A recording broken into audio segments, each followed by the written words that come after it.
and welcome to the Mr. All In podcast. As usual, my name is Jacob Staten, and as usual, I'm joined by JJ Armstrong. JJ, how are you?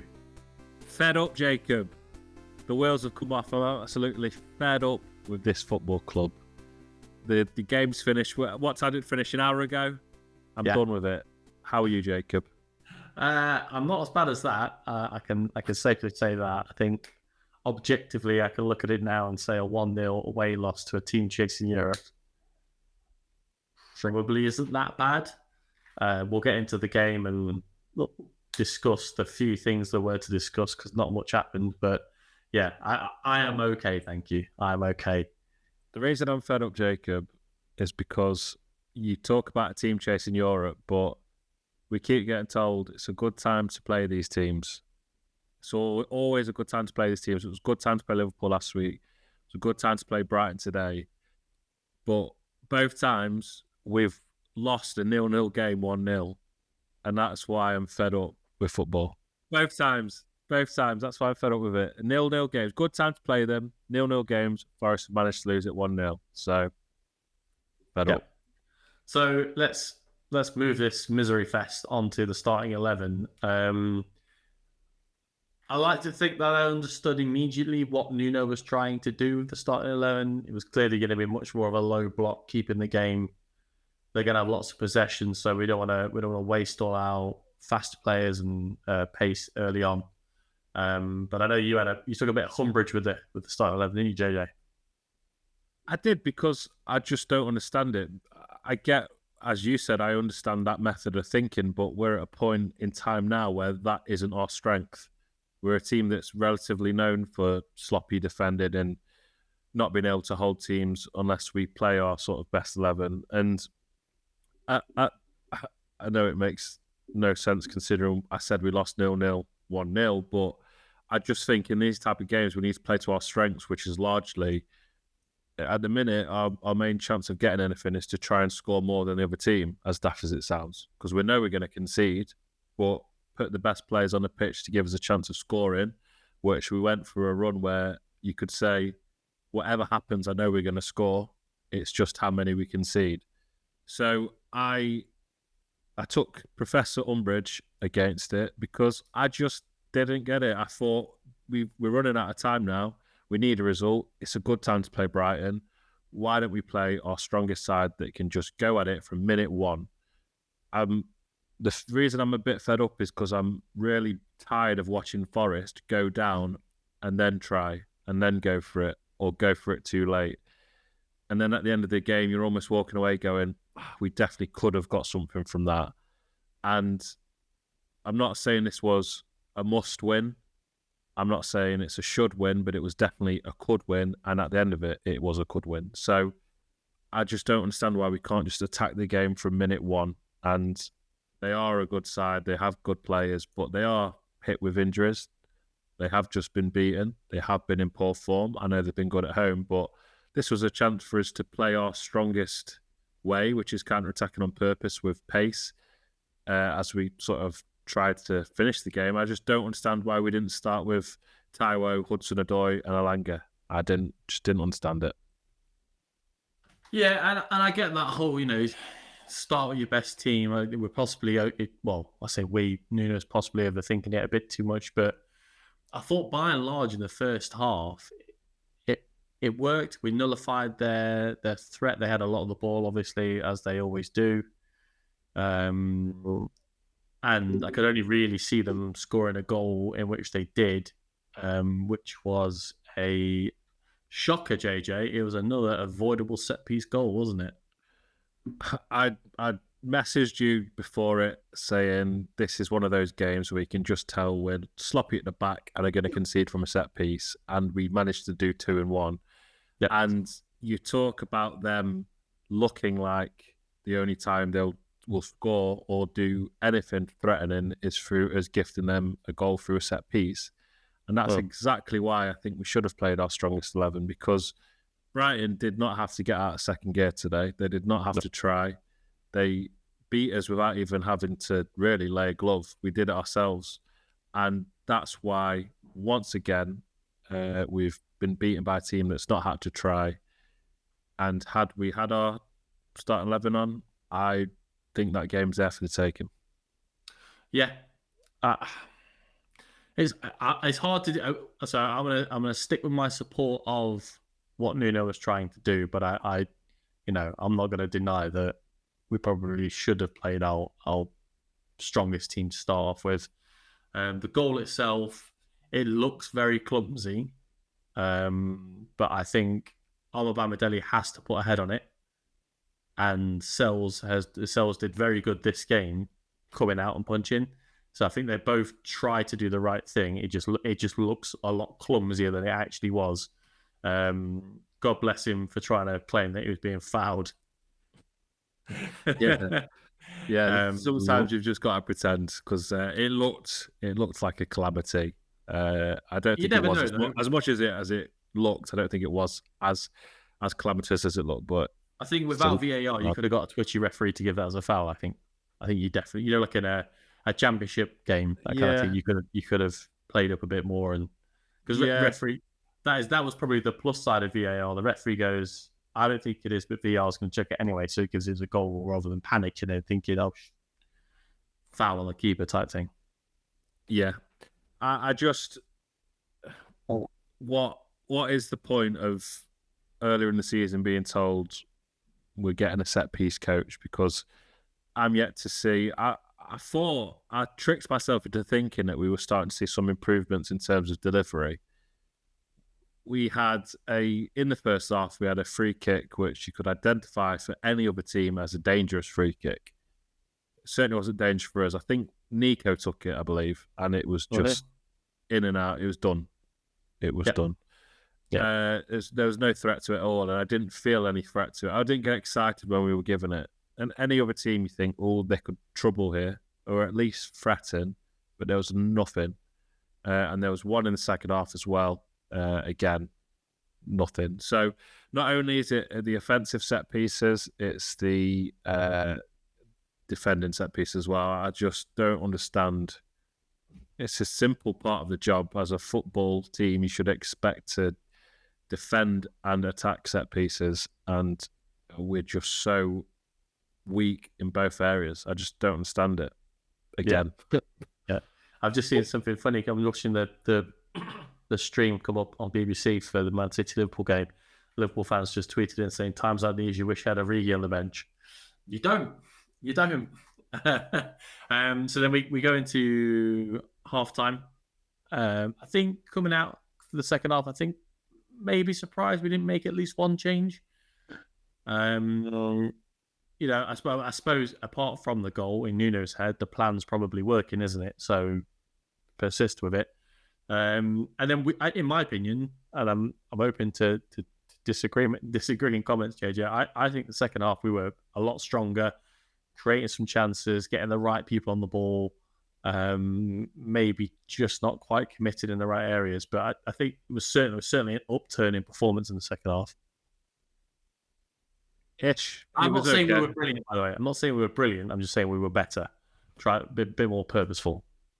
Purposeful up until when it counted, I think, is probably a better way of saying it, because the amount of times we worked the ball well out wide, and then just a feeble ball that was hit weakly and poorly to just a Brighton player, and that was it. Job's done for them. They didn't have to get out of second gear. They didn't have to really defend. We would just attempt to put the ball in. It would go low on the ground, very, very feebly hit, and that's it. Done. That's what it felt like to me. If you watch it back, it probably happened 2 or 3 times, and I'm dramatising it, but that's just what it felt like. It felt like we had no cutting edge, although we worked the ball well and looks like a good team could capitalise on this and threaten. I just don't think we provided anything. Certainly better, but not good. Yeah, absolutely. And then we get to the yellow card incident, JJ. I mean, seeing it first off, I can understand why the referee gave a yellow. They're not able to see everything. They don't have eyes in the back of the head. They are human beings, so I understand why he gave a yellow card. However, with the advent of VAR, how on earth has he not even just been sent to look at it again? Not saying that they have to tell him to overturn it. Let him go and make his own mind up. What? I don't. He could literally have broken. I think it was Neco Williams, wasn't it? He could literally have broken his leg, literally. And I think the one thing that maybe saves Jakob Moda, wasn't it? Was that it was 1 foot, not 2. I think that's the only thing that saves him on VAR. But then again, I just don't know what counts as a red card anymore. I don't know what counts as a dangerous tackle. Because if that's not a dangerous tackle, then we're gonna have legs broken every week. If Neco Williams' foot was planted, he's in trouble. He's in real trouble there. And what happens if his foot's planted and his bones sticking out his leg? Do VAR look at that and go, it was just one leg. He's fine. That's not dangerous. No, It was a bad tackle. It was a dangerous tackle, and we're lucky that it wasn't a lot worse.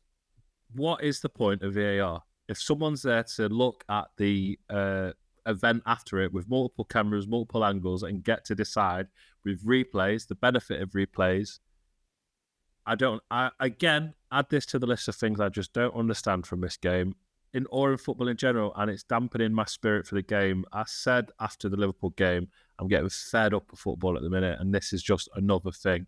It's not the reason we lost. Nowhere even close to being. We weren't good enough. We were poor. But it's a thing that could have changed the game, and then you add into the speculative element of what could have happened. Yeah, and I just don't get it. I look at the John McGinn one that happened earlier in the Spurs v Villa game. It was a bit silly. He legged him up. It was a straight red.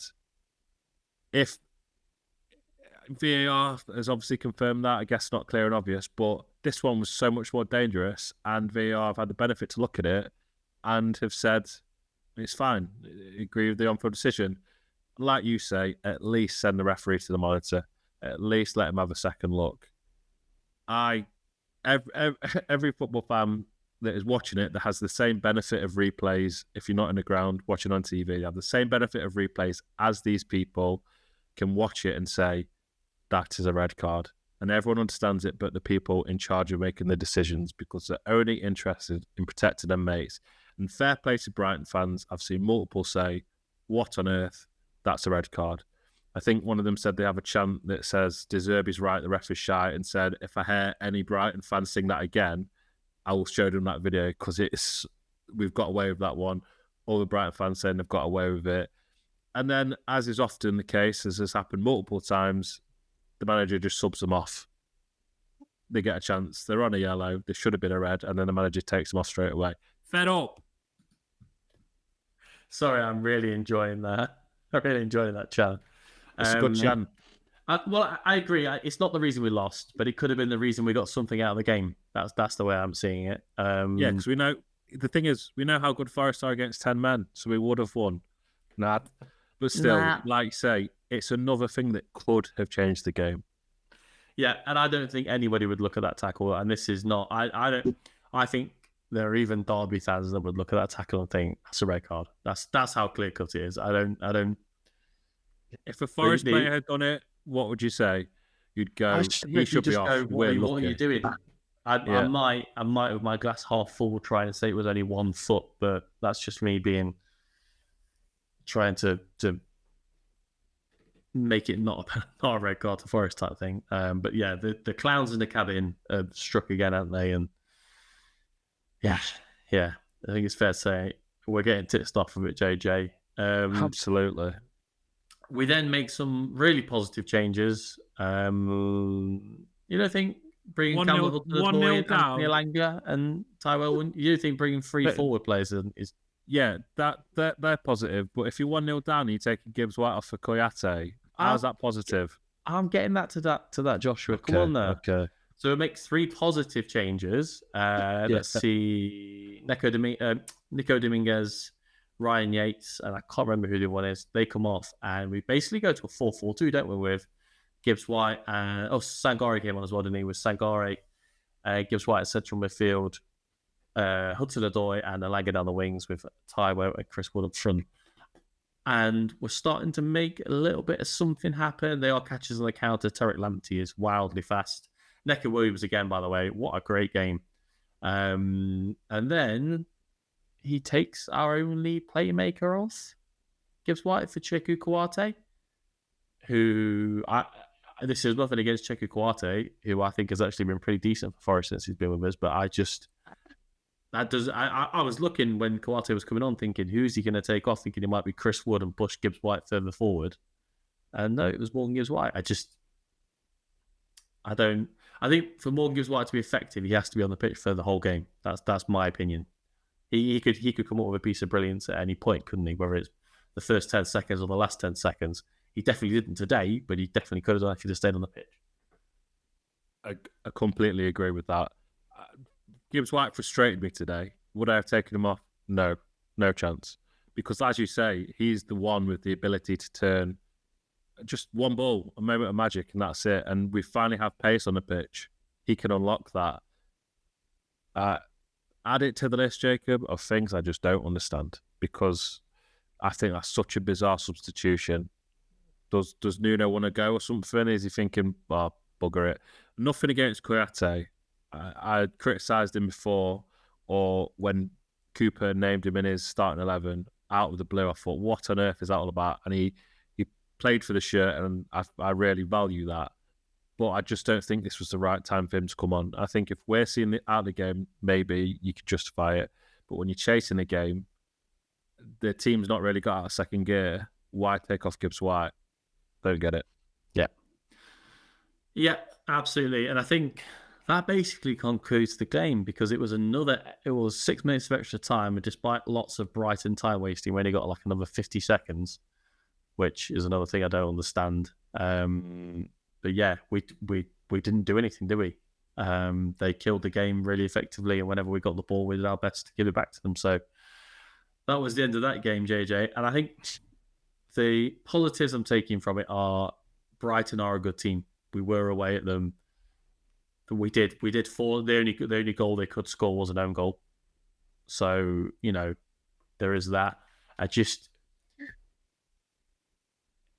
You summed it up perfectly earlier. It's another 0-0 that we've lost 1-0.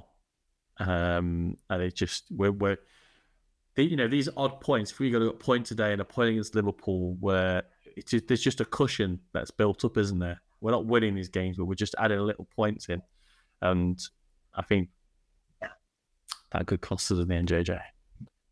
Absolutely. I think it brings us on nicely to our next segment, where it's looking, at the minute, as you can probably tell through my tone for this episode, I'm feeling pretty bleak about the prospect of the rest of the season.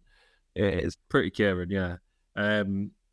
We face Luton next week, which is beyond a big game, even more so now. If Luton win in midweek with their game in hand, I believe they play Bournemouth, then we are in the relegation zone due to goal difference. I think that's the case. Either way, if Luton lose but then beat us next week, I think that's when we do enter the relegation zone. So it's looking like one of those where we need to look ahead and try and plot our course for either survival or accept our fate and agree today that we're getting relegated. I certainly feel like the latter as of right now, as an emotional person straight off the back of a poor 0-0 defeat. So what we're going to do is we're going to look ahead to the next game. Jacob's going to read it out one by one. We're both going to say how we foresee that game going, and then at the end of that, we're going to tot up our points tally and see where we get to. And we're going to be, Jacob, don't be too glass half full, be realistic. Okay? Realistic. Yeah, realistic. So starting off with an away trip to Kenilworth Road, which is Luton. JJ, I'll let you go first. Loss. I can't see us winning it. Okay, you writing these down? I am. I'm going to say a draw. I'll say 1 point. Next up at the City Ground is Crystal Palace at home. Big W. I'll go first. Big W. I'm going to say it's got to be a win. That game has to be a win. Followed by a visit from Fulham at the City Ground. JJ? Draw. I'm saying a draw as well. 1 point. Then there's a trip to the worst named stadium in the world, the Tottenham Hotspur Stadium. JJ? What I'll say is, if you're listening, try and play along and see what points tally you get up to. It'd be interesting, an interesting exercise. But I'm going for a loss here. For a loss, I'm going for a loss as well. I even the glass half full of me can't change that. When we do our group, me and JJ in a group that does predictions for the Premier League each week. I will still be putting anything other than a loss for that game, but I can't see it while we're talking on there. Next up, we have Wolverhampton Wanderers at home. Joshua? Loss. I think I said I think I word that as a point for me. Okay. Has to be a point. So, Forest, one win in the last 8 games, bad run of form. So far, in our next 5 games, you've got us down as 3 draws and a win. I'd love to see it, Jacob. We're only a VAR away, mate. We are only a VAR away. From Wolves onwards, our remaining fixtures in the sort of home and away column read, ha, ha, ha. And I think that sums it up perfectly. Sensational. So then we've got a trip to Goodison. I don't think it's the last trip to Goodison, is it? I think they've got another one next season. Is that right? They're still there next season, are they not? Bramley-Moore Dock or whatever it is, are they? Who knows? But I'm going for a win. I'm going for a win away at Everton. I went for a point. Okay. Point. Next up is Manchester City at home. That has to be an L. We don't have Cooper Magic to get us over the line in that one. Then we have a trip to Bramall Lane. Oof, got ahead of myself there. Sheffield United away. That has to be a win, JJ. Has to be a win. Has to be a win. They're looking dreadful. They're looking like if there was not another team in close proximity, having only got 11 points, I think you'd identify them as the worst Premier League team I've ever seen. So, yeah, has to be a win. Has to be a win. Then we have a visit from Chelsea, which is our last home game of the season. I think we'll have the crowd really up for it here. I think this isn't that positive, but I'm going for a draw here just because we'll know what we'll need. We'll need points. The crowd will be up for it. It's the last home game of the season. For that reason, I'm going to go for a hopeful draw. I'm going to go for a draw as well. I think Chelsea are a team in flux, which has been well discussed by all of the general football podcasts. I don't actually think Chelsea are as bad as everybody likes to make out. I just think they've had a lot of change and they've got a lot of young players, but they tend to do better against the better teams, which I don't think we count ourselves as one of. JJ, do you? Wasn't listening, so yes. Whatever you said. Whatever you said. Attention deficit disorder in full flow. So, I'm going to say draw. I'm going to say draw. Chelsea. Yeah. Yeah. And then the last game of the season is a trip to Turf Moor, which I've been to Turf Moor away before, and somebody on the official coach said that as we're driving, as you wind through, as you get into Burnley, looked out the window and said, "This looks like a great place to hide a dead body." So there's that. A point, JJ. Point. Interesting. Okay. Point. So let me just top these up.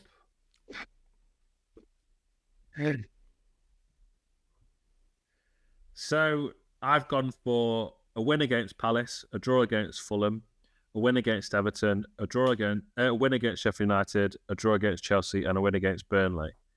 That adds me up to 14 points, which brings us lovely to the 38-point margin as we currently sit on 24 points. Jacob has predicted a draw, a win, a draw, another draw, a win, a draw, which brings him to 12 points. I don't understand how I've come out of this the most positive. So you think we're currently on 24 points? You think we're going to get more than half of our points again? Well, no, I don't. Clearly, I don't. I don't agree with myself. There are a lot of, I don't say winnable games, point gettable games in that list. So I'll retract that comment. We're not playing. Well, you look at that, we're only really playing Spurs and City as heavy hitters, Chelsea maybe. So there's no reason why we can't. We should be getting points in these games. we would be targeting these games, wouldn't we? Well, but yeah, if you factor in these games, including Luton, Palace, Everton, Sheffield United, Burnley, there's they're games you have to target. Plus, Fulham at home is definitely winnable, even though we both put it down as a draw. Chelsea at home, they're not the team that they should be. So, I guess maybe it could change your thinking around into thinking that the run-in is actually maybe favourable, but it's ours to throw away. But obviously the thing is the points deduction. That's what's looming over, and I feel optimistic, but in reality I don't feel optimistic whatsoever. If you actually look at how we did again in these games last season, we actually only lost 2 of them. I'm not including, because we played 3 promoted teams, aren't we, in there? So Palace at home we won last game before the World Cup. Jacob Kouyaté was actually fantastic in that game. Fulham at home we lost. Spurs away we lost. Wolves at home was a draw, I want to say. Everton away was a 1-1 draw. City at home was a 1-1 draw. And Chelsea was a 2-2 draw. So they're up based on last season. There's points there. Yeah, but I think the main thing is there's points there if we don't look about, essentially. If we play our strongest 11, we don't concede sloppy set-piece goals, there's points there. I still think the performance has improved under Nuno. I'm still firmly Cooper's man, shall we say? That's just because he gave us the best of times, I think. But I still think we've seen an upturn in performance. We just haven't seen an upturn in results. Yeah, but he's brought in to get an upturn in results. Yeah, absolutely. Yeah, I'm just saying. If we were to turn around and get 14 points from these games, I wouldn't be surprised because we've seen an upturn in performance. We just then get the results to go alongside them. If you know what I mean. Yeah, you're not wrong. Us at our best under Nuno, I think we can go to, as I always said, Nuno makes me think we can go to any of these games and get something with the way we are at our best. But at our worst, we lose every single one of them. With our ceiling and floor is so variable. We've got a bloody mortgage rate as a form because at our best we can beat anyone, and at our worst we can get battered by anybody. Well, Arsenal at home, I think we played very well. Brentford away, I think we deserved a point from that game. Next game, this is including Newcastle and United pre-Christmas as well, pre-New Year as well. Villa, we were atrocious, weren't we? Particularly first half. West Ham at home, sensational. Newcastle at home, I think we deserved a point. Bournemouth away, got the point we deserved, I think. And then Liverpool last week, I think we deserved a point minimum. But this is why I'm fed up with the season, though, because it's all we deserve something. Should have been that. Referee decision cost us that. Bit of cheating here from Ivan Toney cost us that. Referee decision again for Liverpool. It's all shoulda, woulda, couldas. I don't know who sang that song, so I can't make a joke about it. But that's what it comes down to at the end of the season. It's should have, could have, would have, with a looming decision off the pitch, and I just feel disillusioned at the moment with both football and the club because I'm just not enjoying it. I just want this season to be done. Whatever league we're in next season, I just bring it on. Let's have a fresh start because I am fed up, and I'm interested to know. Obviously, it's raw at this time, given that we've just seen it happen. So tomorrow I'll wake up and I'm sure I'll be completely fine.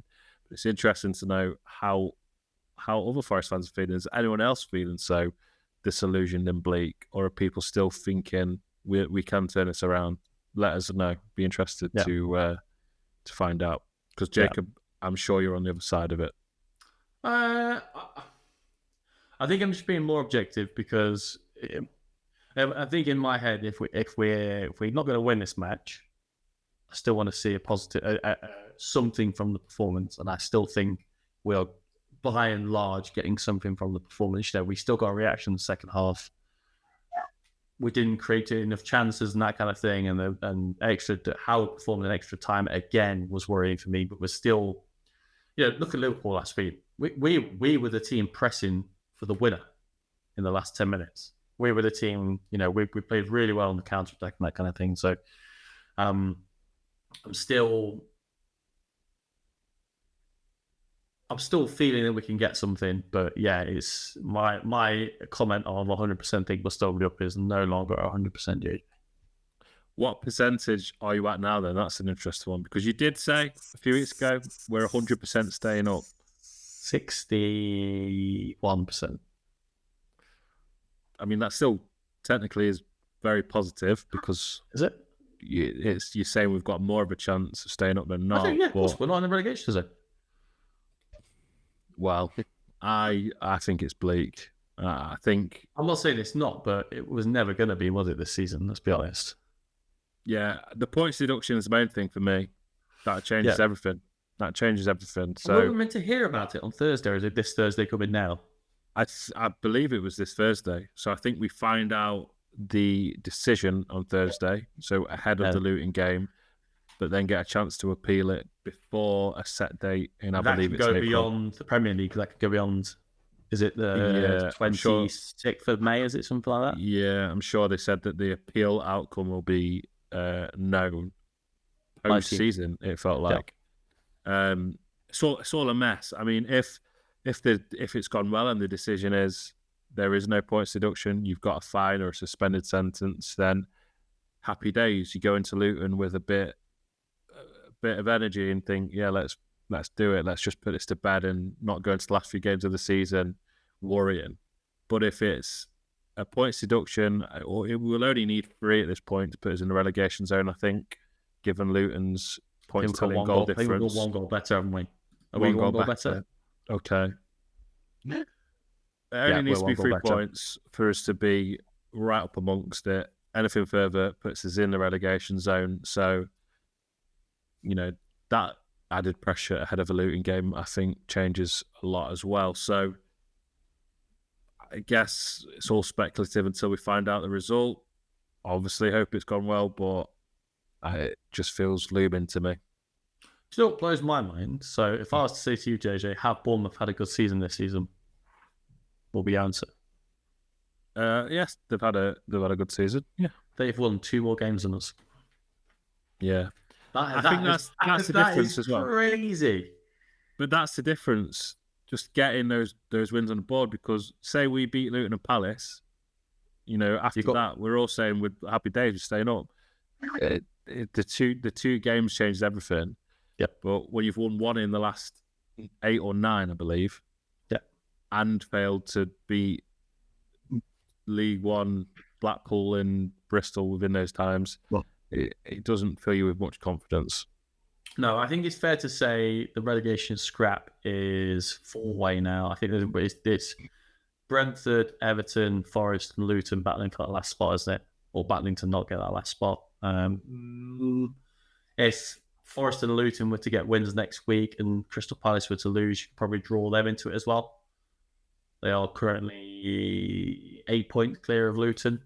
Dropping that down to 5 could be catastrophic for them. But I mean, we're talking about form and wins and that kind of thing. We had, just look at our form there. The last 6 games, we've got 1 win. No win for Luton, no win for Burnley, no win for Everton, 1 for Brentford, 1 for Palace. So it's dire for a lot more teams than what we're seeing, I think.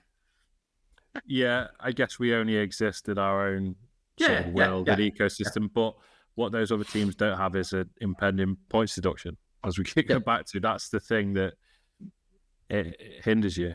It does hinder you. Yeah, absolutely. 1 word to describe the Luton game next week, JJ? Monumental. Okay. I'm going to say colossal. Both sort of the same. Yeah, a fancy way of saying huge. Yeah. I'm going to leave you with the inimitable words of Beverly Knight, JJ. Shoulda, woulda, coulda, the last words of a fool. That's not the song I'm thinking of. Shoulda, woulda, coulda, but I didn't do that. You're too young for me, you are. If you listened for the first time, hopefully that didn't put you off. If you come back again and again and again and again and again, surely that's what you're here for. God knows we love you. Yes. Aye, Celine Dion. Coulda, woulda, shoulda. That's why. Coulda, woulda, shoulda. Shoulda, woulda, coulda. Last words of a fool, mate. Shoulda, woulda, coulda means a lot of time. Shoulda, woulda, coulda means I changed my mind and I wonder. Cheers for watching.